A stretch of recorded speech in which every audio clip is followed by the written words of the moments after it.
Merci Monsieur le Président. Tout d'abord, à l'heure où de nouveau l'horreur frappe à Courbevoie, je voudrais ici rappeler, au nom de notre groupe, notre condamnation en général du poison multiséculaire qu'est l'antisémitisme et notre condamnation en particulier de cet acte antisémite abject. Nous condamnons les violences sexuelles, sexistes et sexuelles en général et nous condamnons ce viol horrible de cette jeune fille. Nos pensées vont à la victime, à la famille, aux habitants et habitants de Courbevoie et nous compatissons. Notre solidarité aussi avec notre collègue Thierry Duhamel, dont l'agression est inadmissible.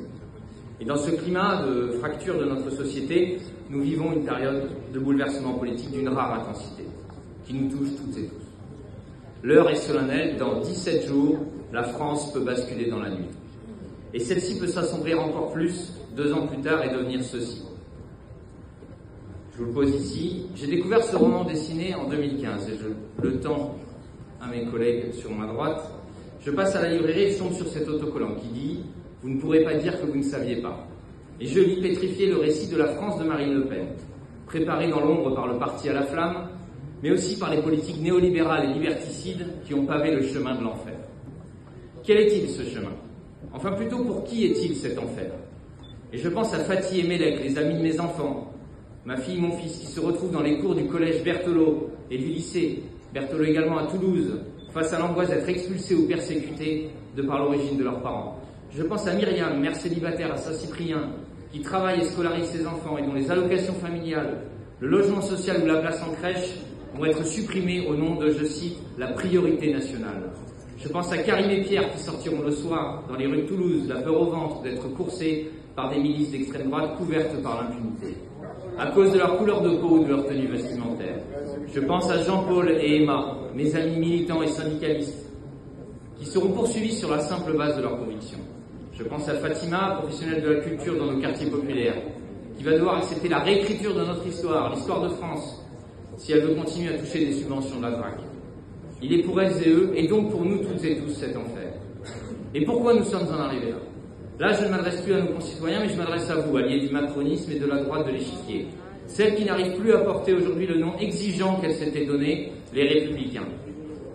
Alors que nous avons besoin de concorde et de liens, le président l'a rappelé, vous, alliés de cette enceinte, avez accompagné le pompier pyromane Macron qui a allumé le grand incendie de la République sur la base de calculs électoraux. Vous et vos méthodes d'exercice du pouvoir ont engendré le double monstre que nous avons devant nous. Monstre idéologique d'abord, qui tel un diable habillé en Prada, cache sous des costumes bien taillés et le rasage de près de Jordan Bardella une idéologie rance, raciste, xénophobe, cache son antisémitisme structurel derrière une islamophobie encore plus intense. La poursuite d'un agenda néolibéral et autoritaire qui s'y émerveille au Rassemblement national a préparé le terrain. Et vous avez franchi, non pas le Rubicon, mais carrément le Styx, avec la loi dite Darmanin et ce vote dégradant pour la préférence nationale. Sainte onction idéologique offerte sur un plateau au parti de Marine Le Pen.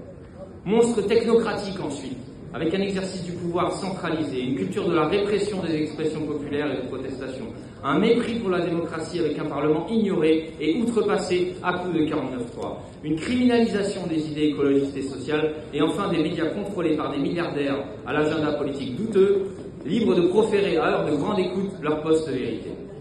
Le Rassemblement national disposerait le 8 juillet, avant même d'introduire des modifications effrayantes comme la présomption de légitime défense pour la police, d'un arsenal juridique et de répression policière sans précédent. Nous sommes adversaires, mais nous ne sommes pas ennemis. L'ennemi, c'est leur Rassemblement national. Car FN ou RN, ce qui reste, c'est la haine. La haine de l'autre, ignoble et insidieuse. Haine de l'origine, haine de la croyance, haine du genre. La haine de l'autre est la matrice du programme du Rassemblement national et elle infuse dans notre société. Et je veux croire qu'en républicain, vous combattrez toutes ces haines. Alors, ressaisissez-vous.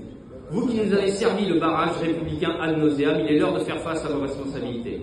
Le président a utilisé ce mot, responsabilité. Il n'y a pas d'élus d'extrême droite dans cette assemblée. Nous ne jouerons pas à vous qualifier d'extrême droite. Et nous ne jouerons pas à vous appeler ainsi et à jouer ce jeu d'hystérisation du débat que certains utilisent sur les médias, sur les réseaux sociaux. Monsieur Briand, Monsieur Bolzan, Madame Yardeni, je vous appelle à stopper les propos outranciers. Non, vous n'êtes pas l'extrême droite, mais attention, la responsabilité, c'est aussi pointer du doigt le fait que dans cette élection, certains de vos collègues, par leur silence et leur complaisance, s'apprêtent à en être le marchepied. Je pense à mon père, qui a toujours voté RPR, qui m'a élevé dans les valeurs de la République et avait orné la bibliothèque familiale des mémoires du général de Gaulle. Et je sais qu'il aurait trouvé scandaleux ce jeu électoral nauséabond. Qui chez les Républicains a vraiment démissionné suite à l'alliance de son parti avec le RN? Comment expliquer que sur 10 circonscriptions, seuls 2 candidats les Républicains se présentent face au Rassemblement national, sans pour autant donner de consignes? Que veut dire cette sinistre déclaration de Mme Génère Rossin, présidente de la Fédération départementale des Républicains? Le temps des consignes de vote est dépassé, les électeurs font leur choix en leur âme et conscience. Entendre ça, après 20 ans de barrage républicain? La moralité consiste essentiellement en le courage de faire un choix, disait Léon Blum. Eh bien, il est l'heure pour la droite de cette Assemblée de faire ses choix. Je voudrais finir en m'adressant au côté gauche de cette Assemblée et en m'adressant à nos concitoyens. Nous comprenons la souffrance actuelle, nous comprenons l'impact sur vos vies d'un individualisme forcené, de la compétition permanente des uns contre les autres du système libéral. Nous comprenons la peur du démantèlement constant des services publics et de la fragmentation de nos sociétés. Et nous entendons votre volonté de rêve et d'espoir. Face à ces enjeux, vous avez 2 projets de société qui peuvent faire majorité à l'Assemblée. Le nouveau Front populaire ou le Rassemblement national. Alors regardez et écoutez l'histoire de France, et notamment du XXe siècle. Regardez les programmes détaillés, entendez les associations des syndicats. Regardez et écoutez, vous verrez où est la tolérance, où est l'amour, où est la démocratie, où est l'émancipation, où est la solidarité, en un mot, où est l'avenir. Ces valeurs sont ici à ma gauche, dans cette Assemblée, rassemblées autour de la devise de la République. Et cette gauche, rassemblée comme à chaque grandeur de l'histoire, peut barrer la route à Jordan Bardella et au plan irresponsable d'Emmanuel Macron d'une cohabitation avec lui. La gauche peut ouvrir la voie à un gouvernement des jours heureux dans toute la France dès l'été. Et en 2026, Monsieur Moudin, vous trouverez de nouveau cette gauche, dans un nouveau cadre renforcé et accompagné par la société civile qui est en train de se dresser massivement partout dans nos quartiers.